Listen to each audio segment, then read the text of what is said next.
5, 6, 8 and 9 से विभाजित होने पर प्रत्येक स्थिति में शेषफल 3 प्राप्त करता है। रिमाइंडर कितना देता है बाबू? तो 3 देता है। ऑप्शन से देखो इस सवाल को हम लोग जल्दी सोल्व करेंगे। ऑप्शन नंबर देख लीजिए, पहला 363 है। दूसरा ऑप्शन देखिए आप, कितना दिया गया है? 365 दिया गया है।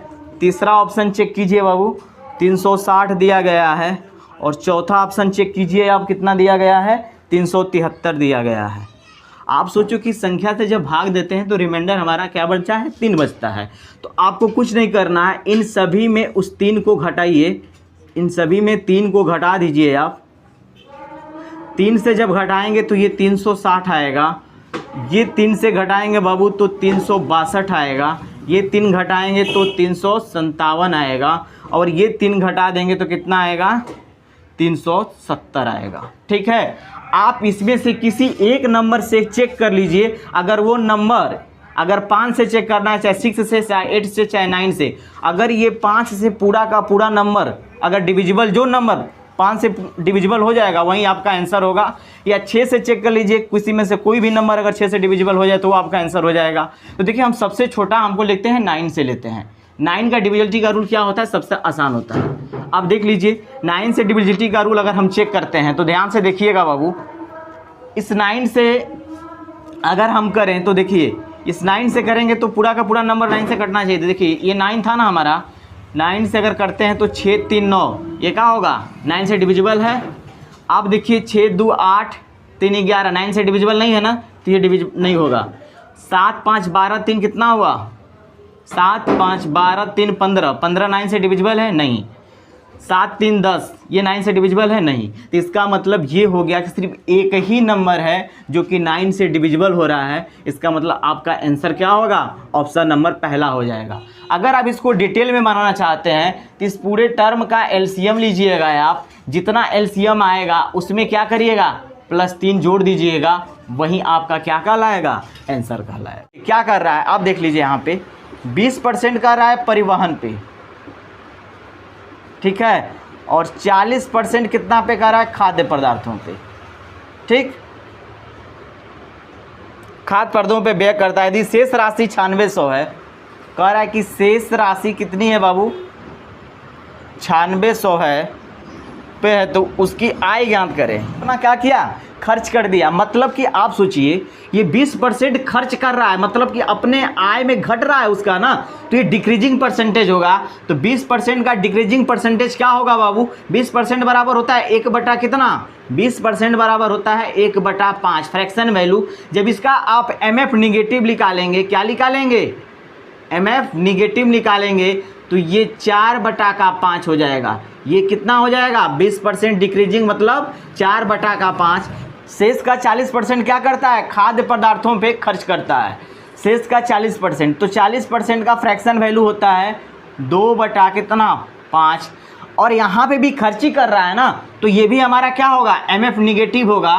तो एमएफ निगेटिव अगर हम लिखते हैं बाबू, तो एमएफ निगेटिव का मतलब ये 5 था, पहले 5 थी संख्या, 2 कम हो रही है, तो अब कितनी हो जाएगी? 3/5। बस कुछ नहीं, आप कर दीजिए कि जो x था हमारा, क्या था? x का कितना था बाबू? 4/5 मल्टीप्लाई 3/5 बराबर कितना दिया है? तो 9600 दिया है। ठीक है, अब देखिए 4 तिहाई 12, तो 12 वाटे 96, मतलब कि 800, और 50 कितना हुआ? 25। तो x बराबर 800 में 25 का मल्टीप्लाई करेंगे तो 25 वाटे 200, 25 वाटे 200, और डबल जीरो क्या करेंगे? बैठा देंगे। 8000 दिया है, किस ऑप्शन में है? देख लीजिए, ऑप्शन नंबर 2। ऑप्शन नंबर 2 आपका सही आंसर है। ठीक है, ऑप्शन नंबर 2 आपका क्या है? सही आंसर है। देखिए आप थोड़ा सा डिक्रीज परसेंटेज पे आपको डाउट लग रहा होगा।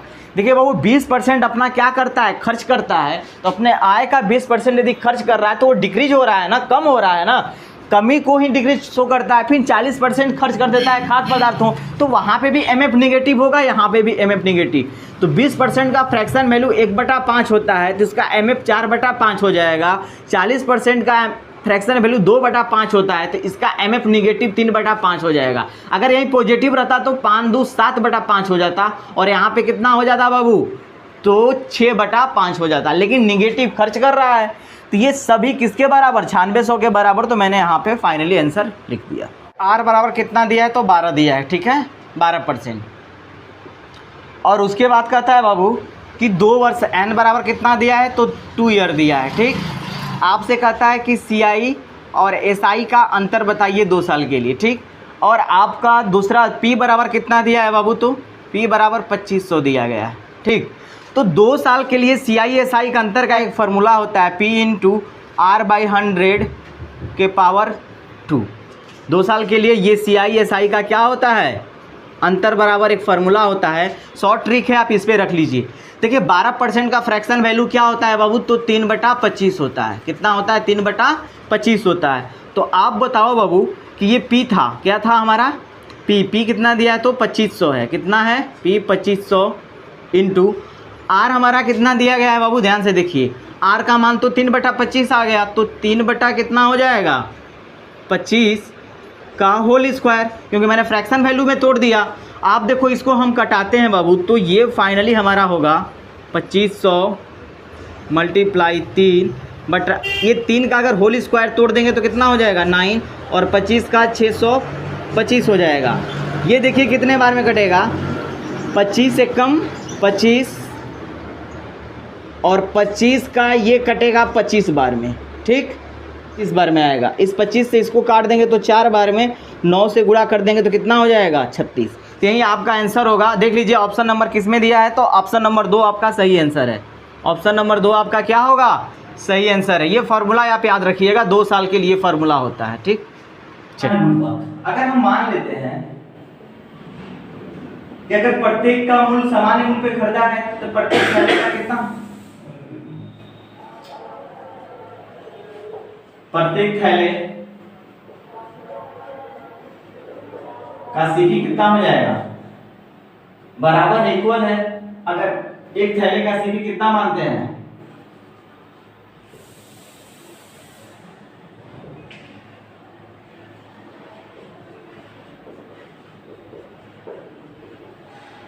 CP बराबर x मानते हैं, मान लो कितना मानते हैं हम, x मानते हैं। तो इसी प्रकार के कितने थैले हैं हमारे, 4 थैले हैं, तो कितने हो जाएंगे 4x हो जाएंगे CP हमारे टोटल। और उसके बाद कहता है बाबू बीच के 2 थैले 10% के लाभ पर बेचता है। टोटल हम SP निकाल लेते हैं, टोटल SP। आप बताओ पहले को 10% के लाभ पर बेचा है, तो ठीक है, तो ये कितना होगा x का 10%, ठीक। तो 10 बटा में कितना हो गया बाबू, अरे 10% के प्रॉफिट पे बेचा है, तो आपको मैंने क्या बताया था, MF बराबर 10 बटा में 100 लिखेंगे ना बाबू। 10% को आप क्या लिखोगे, 10% बराबर 10 बटा में 100 लिखोगे ना, तो 110 हो जाएगा। ये 110 बटा में 100 प्लस, फिर दूसरा को भी 10% के प्रॉफिट पे ही बेचा है, 110 बटा में कितना होगा 100 इंटू x प्लस अगला को कितने में बेचा है बाबू, अगले वाले को बेचा है 6% के हानि पे, तो मतलब कि 6% का हानि का मतलब x इंटू 94/100, और अगले को कितना में बेचा है, तो 10% के फिर हानि का मतलब कि 90 बटा में 100 इंटू कितना होगा x। आप बताओ बाबू टोटल SP, आप देखो कि ये कितना हो जाएगा, ये x इंटू 10 110, 110 कितना हुआ 220, 220 अब जोड़ दो बाबू कि 220 94 और 90 को जोड़ोगे तो कितना आ रहा 4 9 18 तो 20 के 0 2 2 2 404 कितना आएगा, तो 404x बाई 100, 404 बाई कितना आ गया 100 आ गया। ये आपका टोटल SP आ गया, ये कितना आ गया टोटल SP आ गया आपका। आप बताओ 404 बटा 100 टोटल SP आ गया। तो अब बताओ कि ये 4x था, ये कितना था CP 4x, और हमारा टोटल SP कितना है 404 बटा में 100x है। हमको प्रॉफिट हो रहा है ना बाबू, तो प्रॉफिट बराबर कितना हो जाएगा 404x बटा में 100 माइनस कितना हो जाएगा, तो 4x। जब इसको घटाओगे बाबू तो ये मिलेगा 4x बटा में कितना मिलेगा, तो 100। इतना हमको क्या हो रहा है, प्रॉफिट हो रहा है। तो आप बताओ कितना का जब प्रॉफिट हो रहा है बाबू, तो हम क्या लिख सकते हैं 4x बटा में कितना 100, प्रॉफिट कितने पे हुआ है तो 4x पे हुआ है, 4x इंटू कितने पे 100। आप बताओ ये 100 से 100 खत्म हो जाएगा, x से x खत्म हो जाएगा, इस 4 से 4 खत्म हो जाएगा, बराबर 1% का प्रॉफिट होगा। ऑप्शन नंबर चेक कीजिए कौन सा होगा, चौथा का तीसरा आपका सही आंसर है। चौथा का क्वेश्चन नंबर ऑप्शन नंबर तीसरा आपका सही आंसर होगा। देखिए क्या करना है, कारण कि एक थैला है और सभी का सीपी इक्वल है, तो 4 थैले हैं तो चारों थैले का सीपी कितना हो जाएगा 4x, और टोटल एसपी चारों थैला का हम निकालते हैं, यहाँ पे तो कितना 404 बटा में x आ गया, हमको प्रॉफिट कितना हुआ होगा, सो 404 था और सीपी हमारा 4x है, जब घटाए तो 4x बाई 100 आ गया, ये हमको प्रॉफिट हुआ है। कितने पे प्रॉफिट हुआ है बाबू, तो 4x पे हुआ है ना, इंटू 100, तो ये हमारा क्या होगा, देखिए 100 से 100 कट जाएगा, एक्सेस कटेगा और 4 से 4 कटेगा, फाइनली 1 बचेगा, तो 1% आपका क्या हो जाएगा, प्रॉफिट हो जाएगा। को 7 आवर में भर सकता है, कह रहा है कि पाइप ए जो है एक टंकी को 7 आवर में क्या करता है, भरने वाला है, तो पॉजिटिव होगा। 7 घंटे में, कितने घंटे में बाबू, 7 घंटे में भर सकता है। केवल पाइप क्यू समान टंकी को 13 आवर्स में भर सकता है।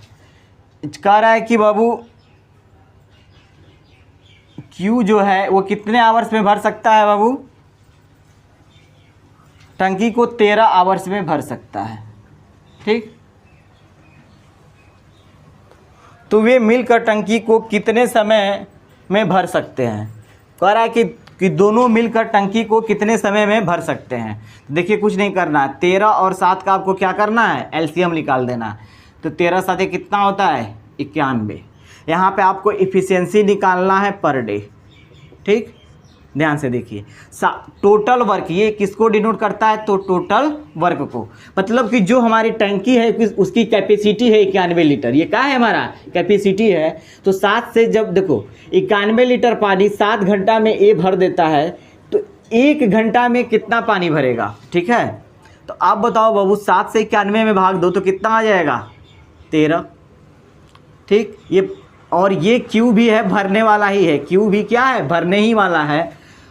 तो आप बताओ यहाँ पे प्लस का चिन्ह हो जाएगा, ये 91 लीटर को 13 घंटा में भरता है, तो 1 घंटा में कितना भरेगा, तो 7 भर देगा, तो ये बराबर कितना आ गया 20 आ गया आपका, क्या आ गया 20। टोटल हमें 91 लीटर भरना है, तो कह रहा है कि दोनों मिलकर ए प्लस बी ए प्लस क्यू मिलकर 1 प्लस क्यू मिलकर कितने घंटे में भर देंगे, तो टोटल 91 लीटर भरना है, और दोनों एक दिन में कितना भरता है, तो 20 लीटर भर देता है।